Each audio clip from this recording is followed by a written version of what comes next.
We'll hear argument next in case 19-438, Pereida versus Barr. Mr. Goldman? Mr. Chief Justice, and may it please the Court, there's no dispute that the INA requires an applicant for relief to show that he has not been convicted of a disqualifying offense. The main question here is just whether he can rely on the categorical approach's least acts presumption to meet that burden of proof, just as parties may rely on presumptions to satisfy their burdens of proof in many other areas. He can for two reasons.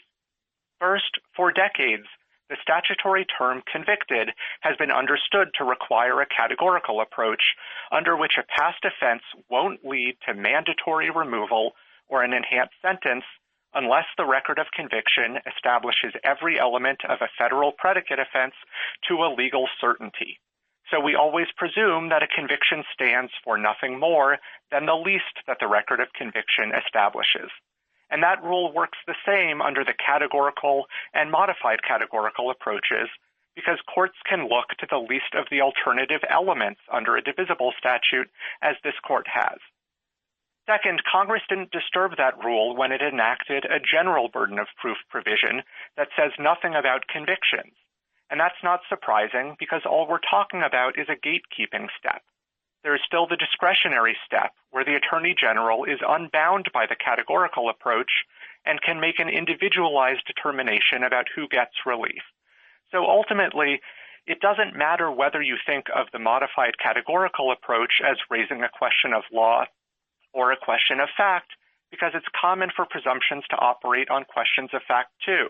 And what matters is instead that the least acts presumption always governs the analysis, and because it supplies a default answer, there is never any residual ambiguity for a burden of proof to resolve.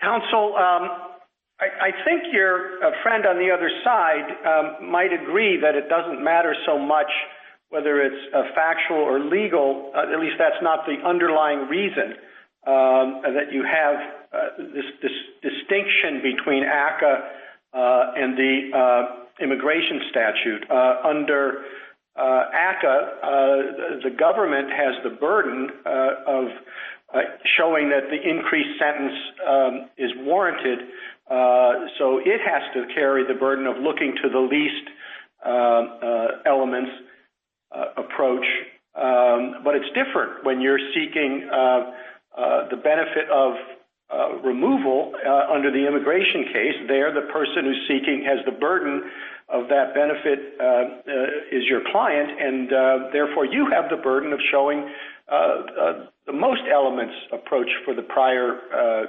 conviction. Why isn't it simply the different burdens under ACCA and the immigration statute that account for the fact that in one case the different burden of going forward, whether you're seeking a greater sentence or seeking the benefit of removal, why doesn't that simply account for the allocation of the burden of proof? And it's just incidental that in your case you have a factual question of whether or not subsection C was the section of conviction or not.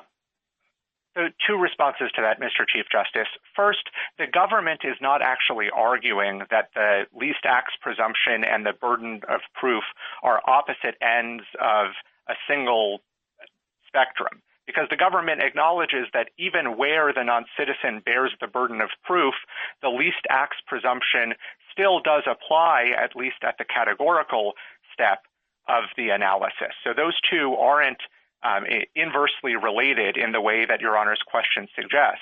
But also second, even in contexts where the government has borne the burden of proof, that has not been what has animated the decision under the categorical approach. And in fact, the standard that the court has adopted, which is this demand for certainty, or I think synonymously a requirement that the conviction necessarily establish every element, goes far beyond the burden of proof that the government would face at sentencing or to show removability. Thank you, counsel. Justice Thomas? Counsel, I'm just a little confused. I'd like you to help me. Normally, when we have these cases, say under ACCA, we are comparing a known crime of conviction to the generic, say, for example, burglary definition. Do you agree with that? Yes, Your Honor. Now, here you're saying that where you're applying it to establishing the crime of conviction. Isn't there a difference? I don't think there's any difference there. I think Shepard is a good example of that, as is Johnson, where the uncertainty that existed in those cases was which prong of the divisible statute. That was a necessary step in the analysis to then compare to the federal offense. But here, there seemed to be an underlying current that's somewhat unfair to ask the petitioner here to say what he had just been convicted of in the state courts. Could you explain why you think that would be unfair? It seemed as though that if I were just convicted of a crime, I would know what it was. So, sure, two responses to that, Justice Thomas. First is that this is in some ways the unusual case that it involves parallel criminal and immigration proceedings. Oftentimes these convictions are revoked years after the fact. And just as one example of that, this court right now is holding a case for this one called Romero that involves a marijuana conviction from 1985. So the rule is going to apply more generally. But second, even as to a contemporaneous criminal proceeding, a non-citizen may have incentive, but ultimately isn't going to have ability to control what is recorded or preserved by the state court that might be processing 20 misdemeanor pleas in the course of a single day. And the criminal defense lawyer's brief, I think, details at length why this is often unclear. Could you explain once more why? I understand why in the criminal cases this would be the government's burden because of the, beyond a reasonable doubt. But this is in a civil context. Why is it that this is not the petitioner's burden? So our argument is that the operation of the categorical approach is not affected by the burden of proof either way. So the reason that we presume the least under the state statute or require necessity about a conviction is not that the government bears the burden even when it does. It's that is an independent substantive component of the categorical approach because of its underlying demand for certainty and ensuring that there's going to be predictability and fairness so that people aren't losing the benefit of their plea bargains based on the fortuity of record-keeping practices years later. Thank you. Justice Breyer? No, thank you very much. Justice Alito? If I say that your client was convicted of violating Nebraska Revised Statute Section 28-608, isn't that a factual question? So that I think you could call that a factual question, but that wouldn't change our analysis because, again, we think that the least acts presumption applies even to questions of fact. All right, so let me give you a very simple way of looking at this case, and you can tell me why this is wrong. Whether or not a person was convicted of a particular crime is a question of fact. There's nothing that prevents, if that fact has to be proven, there's nothing that prevents Congress in a civil case like this from saying the burden of proof on that fact is on one party or the other party. And here it's placed it on the person seeking cancellation of removal. Is there any constitutional obstacle to Congress doing that?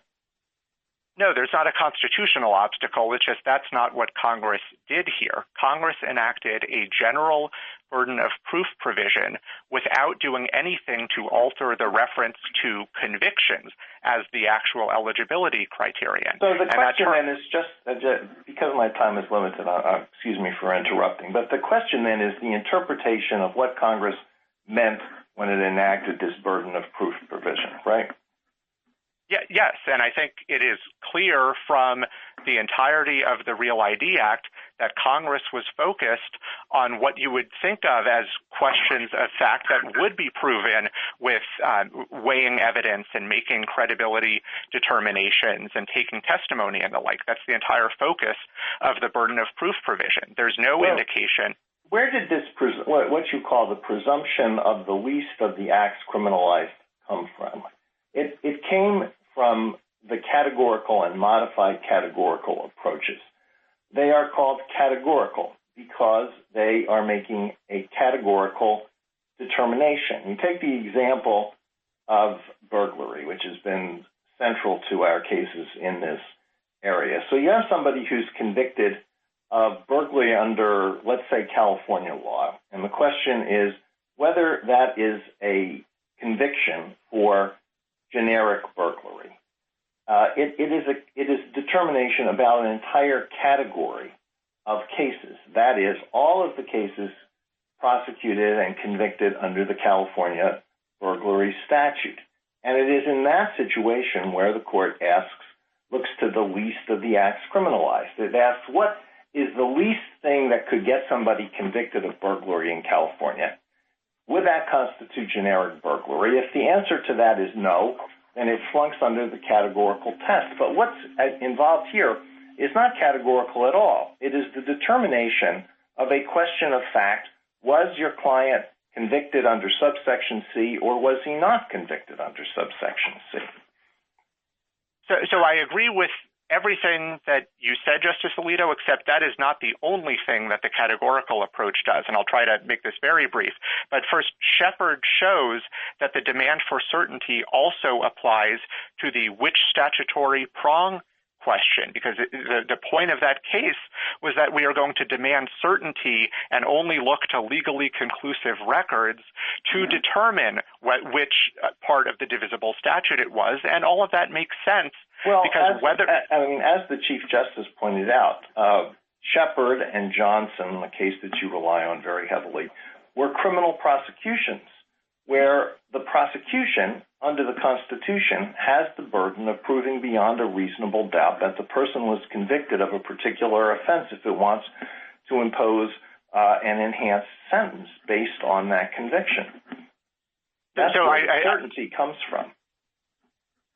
So I would just add that this has also been the rule in the immigration context, the demand for necessity for 106 years, including in contexts involving divisible statutes like the Zaffarano case we cite from the Second Circuit, and the immigration professors cite the matter of Marchena case from the BIA in 1967, and involving a context in which the non-citizen bore the burden of proof. I think all of that tends to show that the demand for certainty is not a function of the burden of proof. The demand for certainty is part of the categorical approach's requirement that we are not going to treat your offense as a predicate. Thank you, counsel. Justice Sotomayor? Mr. Goldman, I have two different sets of questions. Let me start with the first, which is, assuming we were to disagree with you today and rule against you, would we have any reason to vacate? Are there any other arguments you could make that your client wasn't, in fact, convicted of a CIMT? For example, I read the Eighth Circuit as saying that a sentence of 1 year or longer fits the sentencing requirement of not being more than 1 year. Did you challenge that below, that that's wrong?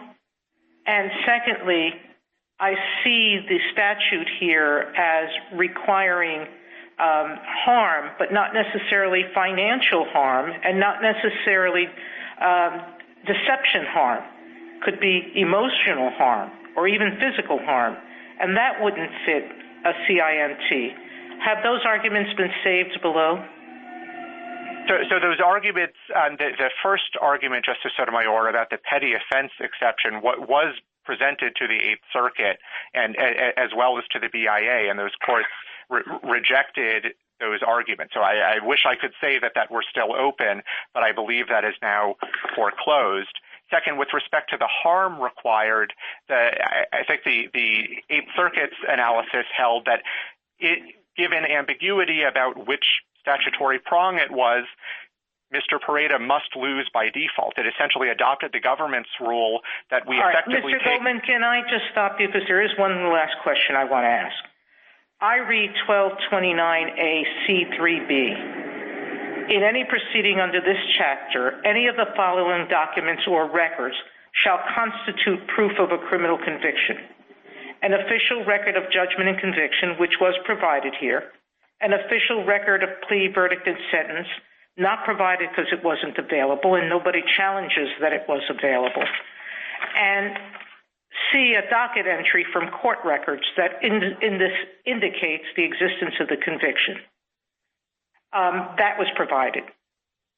Doesn't that answer the question of whether you've met your burden of proof?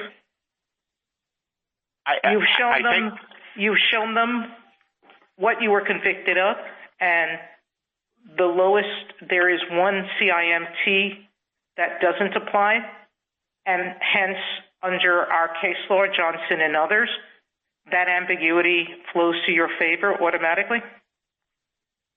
Yes, that is our position, Justice Sotomayor, that where the record, this is a conviction under an overbroad statute, so we presume it is not disqualifying until and unless the record of conviction necessarily establishes otherwise, and here it does not. And all of the record of conviction has been supplied? So far as we know, that's correct. The government... So there is, on a burden of proof, even if you have it, you've met it? Correct. Yes, and I would just note that here it's the government who produced the criminal record, as it does in all of these cases, as part of its criminal history check. Thank you, counsel. Justice Kagan? Mr. Goldman, I understand that you think it doesn't matter whether the question here is legal or factual, that you win either way. On the other hand, a lot of the questions that you've been getting would disappear if it were legal, because even the government concedes, I believe, that questions of law are not affected by the burden of proof. So I'm just going to ask you whether you have an argument that this is a legal question. Yes, and I think that is the better way to look at it. I just think, as I've said, it doesn't ultimately matter where you land on that. Well, tell me why it's the better way, because you've been talking for a while and you haven't told anybody why it's the better way to look at it to say that it's legal. Yeah, so the idea is that the categorical approach, the entirety of the approach, is always asking, does a conviction necessarily establish every element of the federal offense? And the modified categorical approach can help you answer that question, yes, if it narrows the offense by revealing a statutory alternative, because then you are essentially looking at the record of conviction as a stand-in for the statutory text itself, much as the court's opinion in Mathis described. So the point is that the only reason we are looking to records is for the same reason you look to the text, which is as part of a legal analysis about the meaning of the conviction and the elements it involved. Well, I think what the government would say is that although the entire inquiry might be a legal one, there's a part of the inquiry which simply involves asking, what crime were you convicted of? And that's a factual one. Even though you then go on to the more legal inquiry, and even though you decide that question through the use of entirely legal documents. I think that that's what the government would say. So what's the answer to that? So the answer there is that the only reason you are looking at documents at all to ask which crime is still in service of the bottom line legal question. And so if asking that question about which prong of the statute it was turns up empty, as it did in Johnson, then that's not a failure of proof. That doesn't mean that the analysis can never reach the legal inquiry, which is the government's argument. Instead, the categorical approach supplies its own rule for resolving that ambiguity, which is you look to the least of the alternative elements and make the categorical comparison from there.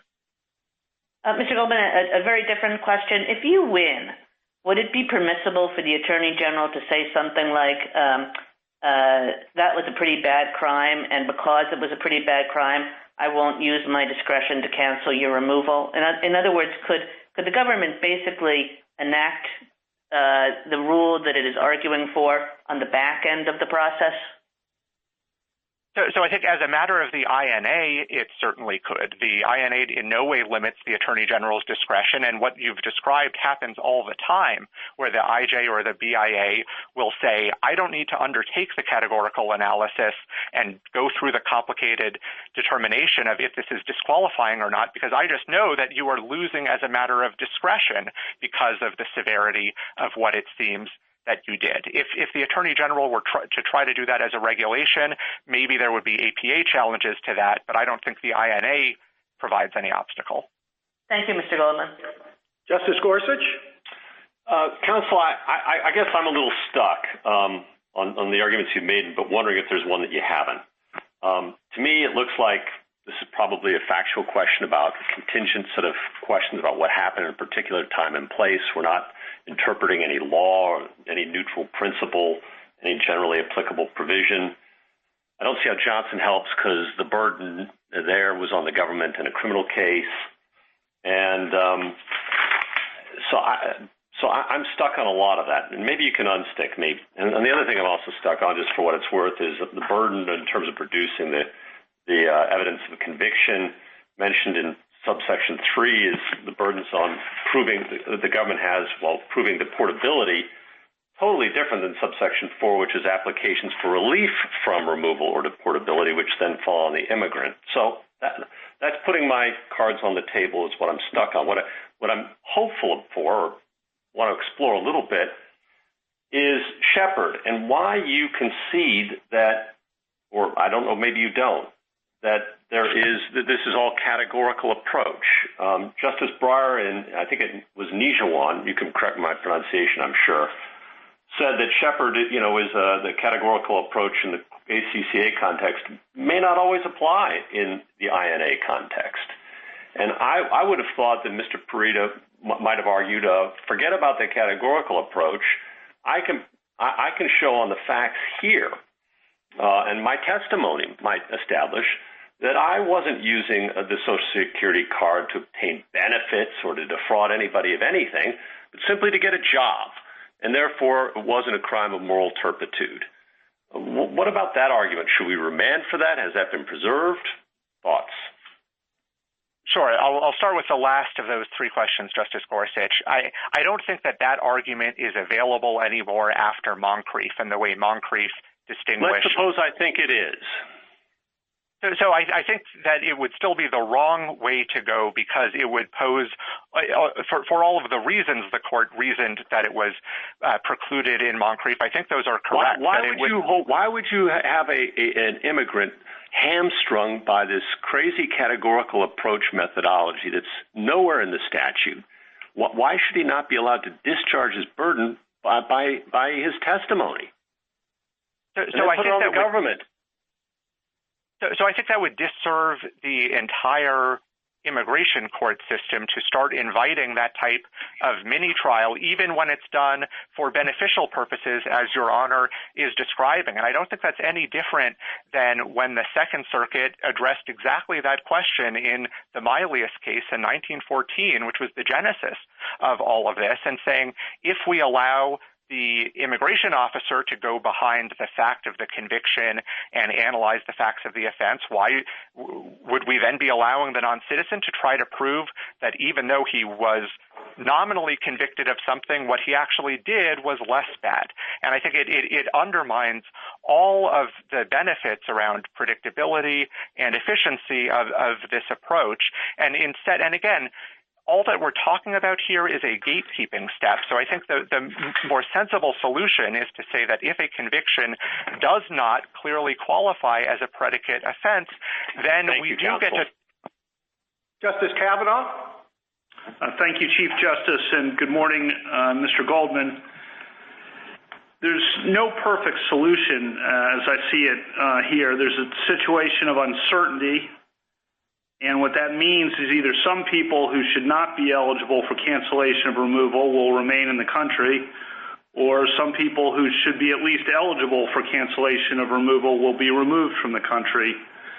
And I might choose a different policy than Congress did about how to resolve that uncertainty, but Congress put the burden of establishing eligibility for cancellation of removal on the non-citizen. It's kind of a big picture way that is raised by this case. Why is that a wrong way to think about it? So the reason, and this answers Justice Gorsuch's first question as well, is that it is commonplace for an individual to be able to invoke a presumption to satisfy a burden of proof. We give the examples in our brief of the bailed goods presumption, copyright validity, and I think most importantly is the asylum presumption we note at page 31 of our blue brief, where the Real ID Act added a virtually identical burden of proof provision for asylum claims, but that didn't in any way eliminate an asylum applicant's ability to rely on the presumption that he has a well-founded fear of future persecution. That had been a long-standing presumption as well. So I think there is just no tension between a presumption that favors someone and a statutory burden of proof that is placed on that person. And what do you do with the fact that we're not talking about the removal itself, technically, but we're talking about cancellation of removal? In other words, the non-citizen's already been deemed, usually, or at the same time, deemed removable, and we're talking about something that would cancel that removable. In that circumstance, it does seem more logical, I suppose, or at least one could understand why Congress made the choice in that circumstance to put the burden on the non-citizen because of the cancellation of removal context. So does the context matter there, or why doesn't it matter?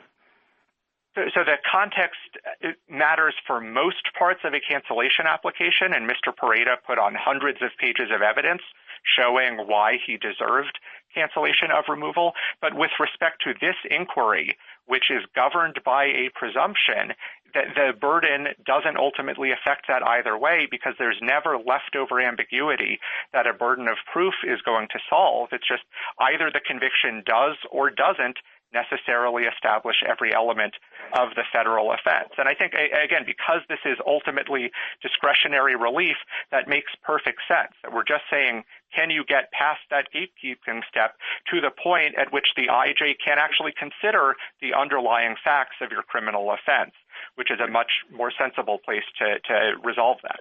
That's a fair point. Thank you, Mr. Goldman. A minute to wrap up, Mr. Goldman. Thank you, Mr. Chief Justice. It bears remembering that under the government's rule, someone could plead guilty to a statutory alternative that is clearly not a disqualifying crime, like subsection C here, and he could plainly be deserving of cancellation or asylum. But if detailed conviction records were never prepared or were destroyed long ago, he would be subject to mandatory removal. There would be absolutely nothing that he or the Attorney General could do. And the government just hasn't explained why Congress would have thought that it was mandating that drastically over-inclusive result simply by writing a burden of proof provision that says nothing about convictions, but instead talks about fact-finding tools like testimony and corroboration that have long been irrelevant to the analysis of convictions. The better answer is that that's not what Congress did. Thank you. Thank you, counsel. Mr. Bond? Mr. Chief Justice, and may it please the Court.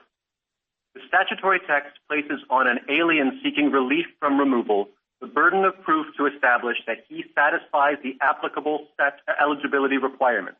That text answers the question presented. As Petitioner acknowledges in his reply and again this morning, his burden includes showing that he does not have a disqualifying conviction. Petitioner has not carried that burden, so he is ineligible for cancellation. Petitioner pleaded guilty to violating a statute that covers multiple crimes, some of which are disqualifying.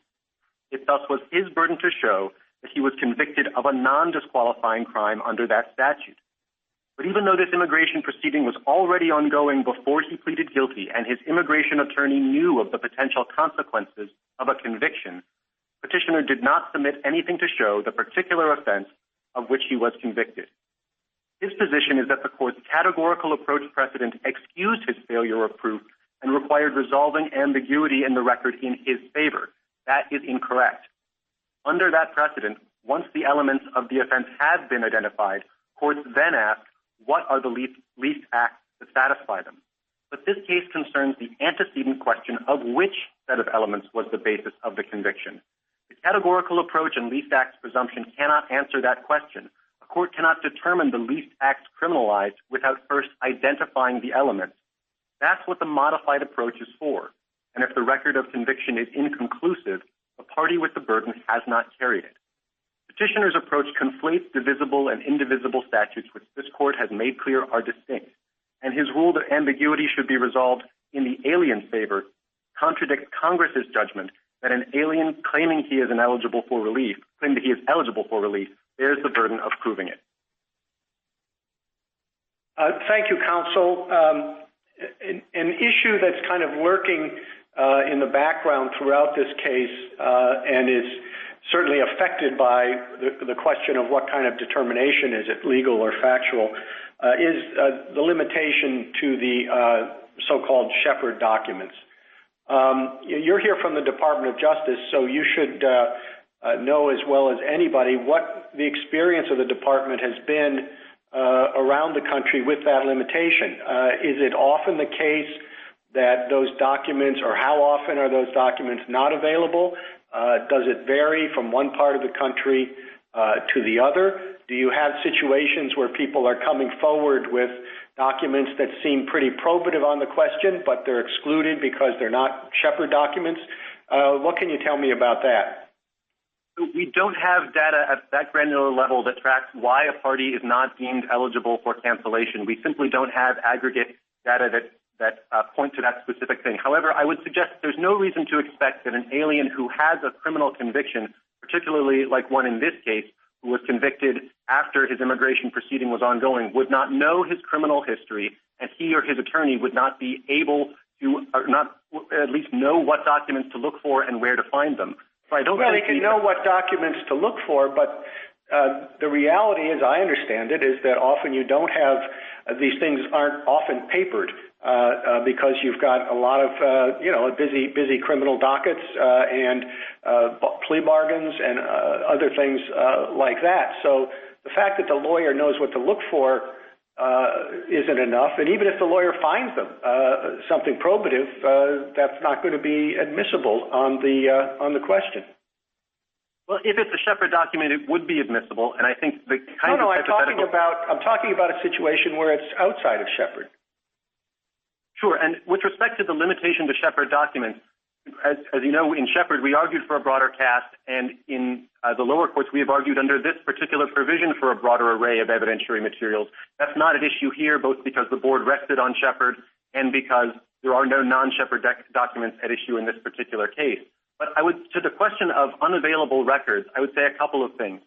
In the case of a plea agreement, in the case where an alien, as in Petitioner's hypothetical, has pleaded guilty to a particular version of an offense, he has all the incentive in the world and the ability to memorialize that agreement in a written document that reflects that agreement with the prosecutor.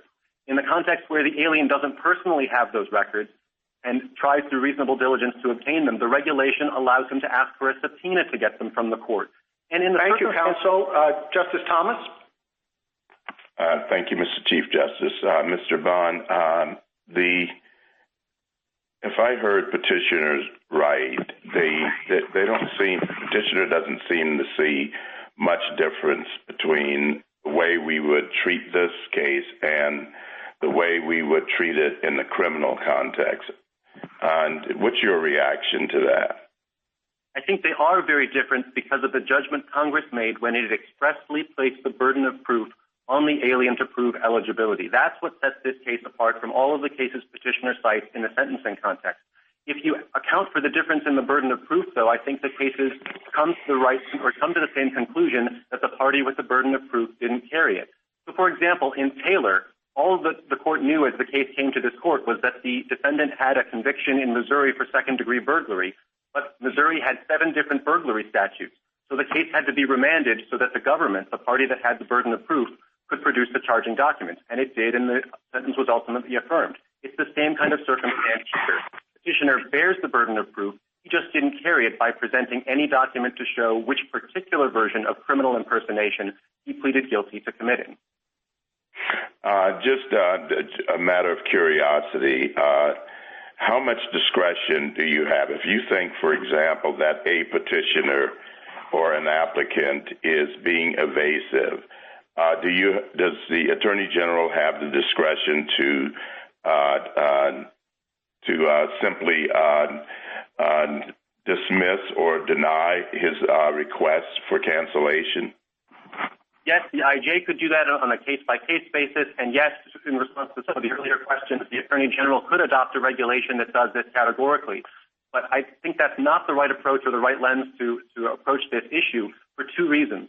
First, as this Court has explained for a very long time, Congress intended these eligibility requirements under the predecessor statute governing suspension of deportation and cancellation to be enforced before discretion comes into the picture. That was true in 1984 in this Court's decision in Fintatia, and it's even more true after ARERA and the Real ID Act raised the bar for cancellation eligibility precisely because they were concerned that discretion was being exercised too readily, and the Real ID Act that codified the burden of proof. And the second reason is that dealing with this at the discretionary phase changes the way that this would be litigated. In a case like this, where an applicant is demonstrably ineligible and hasn't carried his burden, the case can be dealt with at the motion to pretermit stage, and no one needs to spend time or resources litigating the merits of whether discretion is appropriate. But if this is dealt with by the IJ at the discretionary phase, the parties then litigate the underlying merits, and you lose all of the efficiency of resolving this at the threshold where Congress intended it to be decided. Thank you. Justice Breyer? Well, there is a virtue in simplicity in the law. And ACCA is complicated enough, much more than anyone thought, as is this. So why isn't a simple thing to do, keeping the law uniform, simple, as much as it can be, is we read Taylor. And when we read Taylor, here's how you decide whether a statute that says in Section 1342A, burglary of a car, a house, or a boat, and some are and some are not federal burglary, and which ones was this? Was he convicted of the boat burglary or a house? Here's what it says to do. You look at the statute. Well, that doesn't help. They're all three. Then you look at the indictment or information. And then you look at the jury instructions. Now, if those three things, the statute, the jury instructions, and the indictment or information, show that this was burglary of a house, that it necessarily, we've said in about 10 cases, is burglary of a house, the government wins. And if they don't, the other side wins. Well, with slightly different words here and slightly different documents, do the same thing. Does the statute forbid that? Of course not. The statute that you're talking about has words in it, and those words say that if the evidence indicates one or more of the grounds for mandatory denial of relief apply, then the government wins. So we look at the listed documents, we see if they do, and that's the end of the case. If they don't necessarily show that, then he's carried his burden of proof. Whether they show that or not is a question of law. Now, why isn't that the end of this case? 2 points, Your Honor. First, I agree with the mode of inquiry that you were describing that Taylor prescribes, looking to what we now call Shepard documents, with one friendly amendment. That approach means, or under that approach, the party with the burden of proof under the statute loses when they don't produce those records. And Congress made a deliberate choice. Isn't there a statute in this case? There is a statute, and it says he has to produce any more.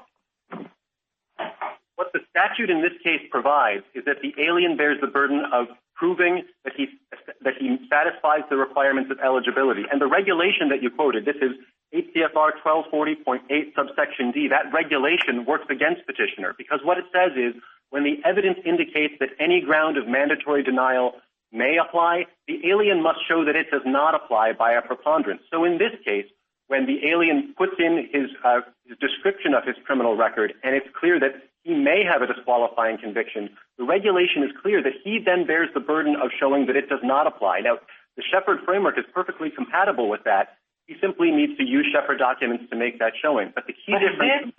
He did show. See, that's my basic point. He did show that he satisfied the applicable eligibility requirements, because the applicable eligibility requirements is that set of legal documents in front of the judge does not necessarily show that it was a crime of moral turpitude or burglary in the other case. So he met it.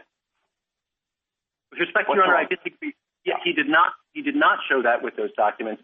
The necessarily establishes and least acts presumption the court has applies at the final step of the categorical analysis once you've identified the elements. What the documents he presented do not show is which set of elements he pleaded guilty to committing. We don't know which set of elements or which set of facts he necessarily had to admit. And until he can rule out a disqualifying conviction, he has not carried his burden under the statute and regulation. Okay, thank you, counsel. Justice Alito? In 1229A-C4A1, when it speaks of burden of proof, is that burden of production, burden of persuasion, or both? It is both. It is the burden of proof that this court ordinarily understands to mean the burden of persuasion, but we think it here subsumes the burden of production, which is to say Petitioner couldn't carry his burden of proof in this case without producing documents or other admissible evidence that show he was not convicted of a disqualifying crime. I would add on the... Will the government have necessarily been required... Will the government have been required to provide certain documents relating to the conviction anyway? If the conviction is the basis for the determination of removability, then I guess the answer to that is yes. But I suppose that's not always so. That's right. It is not always the case. It is not the case here. The government did not seek removability based on a prior conviction. It was simply because, as Petitioner conceded, he was in the country without having been admitted. The conviction came in at the cancellation stage. Now, with respect to what the government searches for to find, it's true that the government performs a simple background check to find prior criminal activity, but that produces a report that looks like a rap sheet with arrests and convictions at a high level of generality. It does not provide the kind of granular information about which prong of a divisible statute the alien was convicted under, and it certainly does not result in a complete set of Shepard documents with which the government could demonstrate which version of the offense the alien was convicted of committing. In a case where the government... Why do you think that the Shepard limitations would apply in this situation? It's one thing for us to say in a criminal case where the government, the prosecution, has the burden of proving prior convictions beyond a reasonable doubt that we are going to put a limit on the proof that the government can rely on to try to discharge that burden. Whether or not that was a good idea, that's what was done. But it's something else, again, to say that where the alien who is seeking cancellation of removal is the one who will be disadvantaged by the failure of proof, that person is limited by Shepard in the documents that can be relied on to discharge that burden. I don't know, why does that make sense? Why is it fair? And where would we get the authority to impose that limitation? Your Honor, the government has argued in the past in lower courts, including in the Young case cited in Petitioner's reply brief, that in this context those limitations should not apply and that the agency should have the ability to consider a broader array of documents. Now, we haven't made that argument in this particular case for two reasons, as I was mentioning earlier. First, the board's decision took Shepard as given, and we're defending the agency's action on the rationale that it gave. And second, this isn't a case where any issue of non-Shepard documents has come up, at least as the case comes to this court. No one is arguing that some non-Shepard document was presented but not considered or vice versa. So I think the issue is an important one to leave open for the future, but it's not one that's implicated in this case. Justice Sotomayor? Counsel, Justice Breyer asked the question basically as I would, which is, I read the regulations. they require the alien to put forth those documents in his or her possession. The legal question is, do those documents show that he has committed a CIMT? You're asking the opposite question. Do those documents show that he hasn't committed a CIMT? But the burden of proof is only by a preponderance of the evidence. And if he's provided all of the documents that exist, and no one's arguing, I don't think you are, because I think you did a search in this case, that any more documents exist. And we have amici that show why they don't tend to exist, at least with respect to low-level misdemeanor charges. Why the presumption that the legal presumption, it wasn't a factual presumption, it was a legal presumption that we made in our prior case law, why that doesn't get him past the preponderance of the evidence standard. That's a very low standard. It's 51%. And if there's ambiguity, what does that have to do with meeting the burden of proof? So the presumption, the least act presumption, simply does not apply to the antecedent question of which version of the crime was at issue. The least act presumption did not apply in Johnson. The court's passing language was describing the district court's opinion. The least act presumption did not apply in Taylor, where the issue otherwise would have come up. The court has not applied the least act presumption beyond the context of determining what a particular set of elements requires, what it means, because to find a defendant has committed those elements, the jury need only find the minimum conduct. But to go to your broader question... What you need is the Shepard documents proving that. And if they don't exist, then you're back to the fact that as a matter of law, there's no proof that you committed that act. Because what you were charged with and what the documents show is the possibility that you might have, but not that you did. You have to prove the conviction that you were convicted of CIMT, and in fact, you weren't. What the alien's burden is under the regulation, once you know that he might have been convicted of the disqualifying offense, what you know is that he then has the burden of showing the opposite. In that sense, he has to prove a negative, but that's exactly what the statutory eligibility requires. But the negative, counsel, is very clear. The negative is, do the records of my conviction show that I was convicted of CIMT? The answer is no, they don't show that. They show that I was convicted legally of a crime that does not fit, that has subdivisions or parts of it that don't fit a CIMT. So that's where I'm having trouble seeing why that's a factual rather than a legal question. What do the documents that exist show? And they show that as a matter of law, I wasn't convicted of a CIMT. The alien's burden is not to show that the available records don't show that he is disqualified. What the burden of proof requires him to show affirmatively is that he does not have a disqualifying conviction. Now, in a case where there simply are no records because he has no criminal history, his sworn assertion on his application form that he has no criminal history could carry that burden. But in a case where he has a disqualifying conviction, or he has a potentially disqualifying conviction, he must show affirmatively that it is not disqualifying, not merely that the records are silent. That's what the statute and regulations provide. Justice Kagan? Mr. Bond, if I could start by asking you about the legal factual question, because I understand that you don't think a question of law is affected by a burden of proof. That would be right? Well, I would more narrowly say that we don't think the least acts presumption and the categorical approach inquiry in this case is affected by the burden of proof. I wouldn't rule out so let's just talk about whether this is a legal or a factual question. You say it's a factual question because you're asking what was he convicted of. But let's take an analogy. And I guess first, let's remember how we decide that factual question. We decide it by looking under Shepard to a set of legal documents. So here's my analogy. Let's say this is a contract case, and the question was, what did I agree to? Now, in one sense, that's as much a factual question as this one is. And yet, because we look to the contract, when we look to the contract to determine what I agreed to, we don't think of it as a factual question anymore. We think of it as very much a question of law. We're doing contract interpretation. Why isn't the same thing true here? I think the contract analogy works once you've identified the elements and you're trying to understand what they mean, what conduct they require in this context as a matter of state law. I honestly don't think it has anything to do with that, Mr. Bond. I mean, in the contract, it's a factual question. What did I agree to?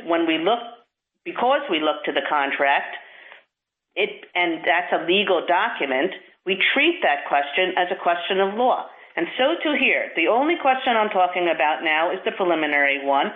What were you convicted of? But because you look to a set of legal documents, it becomes a question of law. And I'll just add to this, Mr. Bond, that is the way every court in America treats it. Every court of appeals in this country uses a de novo standard in ACCA cases in order to review that determination. And for that matter, the BIA uses a de novo standard to review the IJ's determination. So all of that we would have to throw over if all of a sudden we decided that this was a factual question. I'd say two things, Your Honor. First, even if we don't think it's a factual question, it is at a minimum a mixed question, which is equally susceptible of a burden of proof, like an equitable tolling question, which has factual predicates but involves applying a legal standard. So in this context, what you were convicted of still would be subject to a burden of proof. Okay, let me turn to this. Let me turn to your broader argument. I'm sorry for cutting you off, Mr. Bond. You also don't. You agree that if this were just a categorical approach case, the burden of proof wouldn't apply, right? That's right. If it was an indivisible statute. It's a yes or no. Yes. And we have said many times, that the modified categorical approach is just a tool to implement the categorical approach, isn't it? Yes. By answering an antecedent question of which set of elements, which statutory phrase was in a particular case, right. The basis so of if it's just a tool because a divisible statute is opaque, if it's just a tool, the question is why should our basic approach change? The basic approach, which as somebody else said, has been applied to ACCA and to immigration cases, the basic approach is to say, unless we're certain that the crime you were convicted of has at least the same elements as the generic offense or as the crime of moral turpitude category, unless we're certain, we will not impose the penalty enhancement or impose the unfavorable immigration treatment. So why should that general approach all of a sudden change here? I would say two things.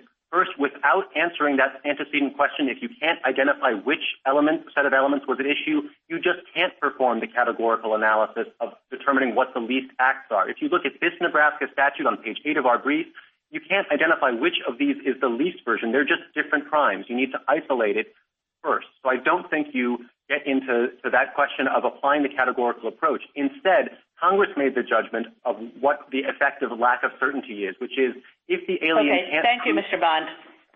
Justice Gorsuch? Mr. Bond, would you agree that a great many misdemeanor crimes across the country have divisible statutes but are not papered in a way to allow anyone to know with any certainty which portion of the statute defendants are convicted of? I don't know that firsthand, but I have no reason to dispute it. Okay. Let's just suppose that's the case. It seems to me that if we go down the Shepherd Road here and say that immigrants are restricted to certain kinds of proof, the documents that they can use to show their eligibility, in a great many cases where these have these divisible misdemeanor statutes, nobody's going to be able to tell, right? So one of two things is going to happen. They all lose, right? And I think that's the position you're asking us to adopt. Or maybe we should allow them to prove by whatever means necessary, including by their sworn statement, whatever credible evidence an IJ would allow, what actually happened. And in this case, for example, that Mr. Pereida wasn't using the Social Security card to defraud anybody of anything but just to get a job. What do you say to that? So as I mentioned earlier, the government has in lower courts argued for that broader cast unsuccessfully. It's not implicated here, but we have no objection to that general approach. But to the first part of your question of what is the result when those documents simply don't exist for whatever reason. There is an exception in the INA's burden of production provision that, although not implicated in this case, might address hypotheticals like that, or the hypothetical petitioner ended with. And this is section 1229A-C4B on page 8A of the appendix to our brief. And what the final sentence of that provision says is that if the IJ otherwise finds the alien's testimony credible, but the IJ requests corroborating information, alien must supply that corroboration unless he demonstrates that he doesn't have it and can't reasonably obtain it. Now, the board in the Almanza-Arenas case applied that in the context of a prior conviction and said... Right, but that's all about corroborating his testimony. But, and I admit that's a possibility, but that comes in later, right? I mean, nothing in the statute, agree with me, compels Shepard. I agree with you that nothing compels Shepard, but I don't agree that testimony comes in at a later point. The starting point for an application is a sworn statement describing the alien's own criminal history. And at the hearing, the IJ can follow up with questions of the alien who is present, asking about what was the basis of... Mr. Bond, you'd agree with me that he just has to provide facts that support his application, right? And it's up to the IJ to determine whether it's credible and persuasive, or perhaps whether further corroborating evidence would be necessary, right? He has to submit supporting documents with the form that's explicit on the current form, and I think was clear even on the original form at issue in this case. He does have to provide supporting... I'm not talking about your forms. I'm talking about the statute, right? What's he required under the statute? Shepard's not required, right? We agree with that, although the very statute we're talking about begins by requiring the alien to follow the instructions on the form. So Congress let me turn to another area entirely, and that is, do we have burdens of proof in contract interpretation cases, and do they sometimes become questions of fact about what a contract means? A contract interpretation dispute can certainly turn on questions of fact, but there can be antecedent questions about, is this document the authentic version, or if parties are offering competing pieces of paper saying this is the final document, that can raise a factual question, and that's the kind of question we had here. Is this indictment, for example, the final indictment that was used, that was charged? Or is this plea agreement authentic? Those kinds of factual questions underlie the question presented here. Thank you. Justice Kavanaugh? Thank you, and good afternoon, Mr. Bond. I just want to broaden it out a little bit here and talk about the context. We're talking about eligibility for cancellation of removal, and you want to say that he is categorically ineligible for cancellation of removal. Even if you lose here, the executive branch, correct me if I'm wrong, could still deny cancellation of removal and remove him. Is that correct? The executive would have that discretion. That's correct. Okay, so we're just talking about categorical ineligibility, and therefore, since you would still have the discretion to deny it, it seems to make sense to think about how this works in practice. And here, you consider the facts of this case typical of the cases where this kind of issue arises? I'm not sure which aspect of the facts you mean to be typical, but I think this is a very unusual case in which the alien is representing that he can't produce the documents that show which version of the statute he pleaded guilty to, even though the immigration proceeding predated his criminal conviction, and his immigration attorney told the IJ this ongoing criminal conviction or criminal proceeding may affect this outcome. So I think this case illustrates why it was sensible for Congress to put the burden of proof on the alien. And to the discretion... I was thinking more, he's lived here for 25 years in the United States, has a wife and 3 kids here, one of whom is a U.S. citizen, works construction and cleaning, had a fraudulent Social Security number, which got him a $100 fine, but no jail time under state law. You know, that seems a thin reed to make someone categorically ineligible for cancellation of removal, and the thin reed corresponds legally to when you have that kind of offense. It's not surprising, as Justice Gorsuch says, that the records are going to be thin as well. And I just want to know how we should think about that. So I think about it this way. Remember, we're only dealing in the context of aliens who have been found removable, including in this case for unrelated reasons, and are seeking special dispensation, what this court has analogized to a pardon. And where Congress... I'm sorry to interrupt, but the special dispensation, you could still deny cancellation of removal. That's the point I started with and wanted to underscore. So it's not taking away the executive branch's ability to deny cancellation of removal if we rule against you. It's just taking away the argument that someone in this situation who's been here for that long with this kind of offense is categorically ineligible. I think what it does is contradict Congress's judgment. Even before ERIRA, Congress wanted these eligibility criteria to be enforced stringently, and after ERIRA and the Real ID Act, there's simply no doubt that Congress wanted these to be taken seriously and not resolved as a matter of the discretion at the merits phase of the proceeding. And I would add that I think Congress would, in particular, not have intended the statute to allow moving to the discretionary phase for an alien who had every opportunity and incentive to create and preserve the very records that are at issue here. There's no explanation for why those records weren't presented or created in the first place when he had every reason and opportunity to do that. Thank you, Mr. Bond. A minute to wrap up, Mr. Bond. Thank you, Mr. Chief Justice. Petitioner's basic argument is that you should start with decisions that put a gloss on various other statutes and retrofit this statute to match. We submit that that is backwards. The court should start with the governing statutory text, and here that text answers the question presented by putting the burden of proving eligibility on the alien, including a lack of disqualifying convictions. Now, in our view, Congress's judgment is compatible with this court's precedent, addressing the categorical and modified approaches. But if there were any inconsistency or tension, it should be resolved in favor of the language Congress enacted to address this particular issue. The Court of Appeals decision should be affirmed. Thank you, counsel. 3 minutes for rebuttal. Thank you, Mr. Chief Justice. I'll try to make 4 points quickly. First, I agree with my friend on the other side that this is an issue of statutory interpretation. But Congress passed 2 provisions. One uses the term conviction that embraces the least acts presumption, which Congress understood serves the important functions that we've discussed. Separately, Congress passed a burden of proof. But the 2 are not at war. A non-citizen can satisfy his burden by invoking the presumption, as is common in the law, and the Real ID Act did not suspend a 100-year-old presumption.